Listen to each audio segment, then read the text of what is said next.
मंदिर नहीं गया, कभी शिवालय नहीं गया, कभी देवालय नहीं गया, तूने कभी भगवत भजन नहीं करा, कभी स्मरण नहीं करा। देवराज चोरी में लिप्त रहता, वेश्यावृत्ति में लिप्त रहता। उस देवराज नाम के ब्राह्मण ने कभी कोई अच्छा कर्म नहीं करा, बेकार कर्म में वो लिप्त रहा, बेकार। अब जरा विचार करिए,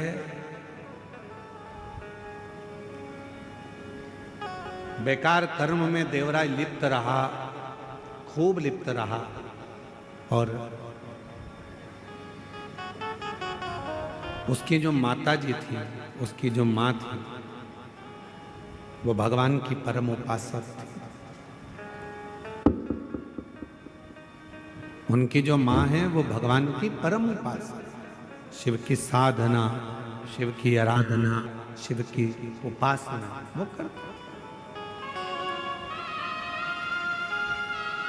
और हुआ क्या, यदि अपने घर का एक व्यक्ति भी अगर शंकर जी को एक लोटा जल चढ़ा रहा है तो यह मानकर चलना उस घर के 71 पीढ़ी कभी गलत मार्ग की ओर नहीं जाएगी, वो सतमार्ग की ओर जाएगी। एक लोटा जल कोई साधारण, एक पत्र है, अच्छा है, देखिए एक पत्र आया है। मैं सावित्री साहू, 2025 में मेरी तबीयत अचानक से बहुत ज़्यादा खराब हो गया। पहले गले के अंदर दर्द चालू हुआ, फिर उसके बाद गले में फोड़े होने लगे।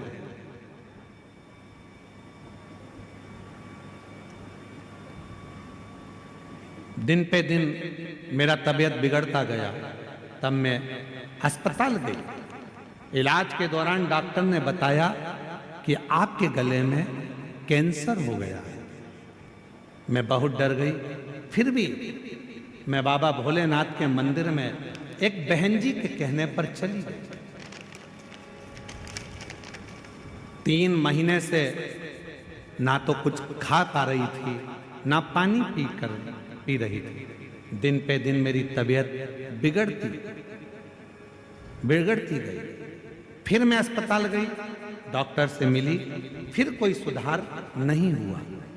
जब सुधार नहीं हुआ, उसके बाद मैंने विश्वास करा बाबा भोले बाबा पर, और बाबा के मंदिर जाती, प्रतिदिन मंदिर जाती और जल चढ़ाती रहती। उसके बाद मैं तीसरे बार फिर अस्पताल गई, डॉक्टर को मिली, फिर चेकअप करवाया। तब चेकअप कराने पर मालूम पड़ा कि मेरी रिपोर्ट पूरी नॉर्मल आ गई है, नॉर्मल बताया। डॉक्टर तो हैरान रह गए, क्योंकि डॉक्टरों ने ऑपरेशन के लिए मना कर दिया था। उसके बाद 3 महीने बाद फिर से गले में दर्द चालू हो गया। फिर मैं डर गई, लेकिन मैं अस्पताल के लिए फिर पहुंच गई और हॉस्पिटल में जाकर मैंने फिर जांच कराई। जांच कराने पर पता चला कि मेरा जो कैंसर की बीमारी थी वो भी पूर्ण तरह से समाप्त हो गई। मैं बाबा को धन्यवाद देने के लिए आई हूँ, शिव को नमन करने के लिए। एक लाइन अच्छी लिखी है, आप और हम गुनगुनाते हैं। हम तो बाबा के भरोसे चलते हैं, हम तो बाबा के भरोसे चलते हैं।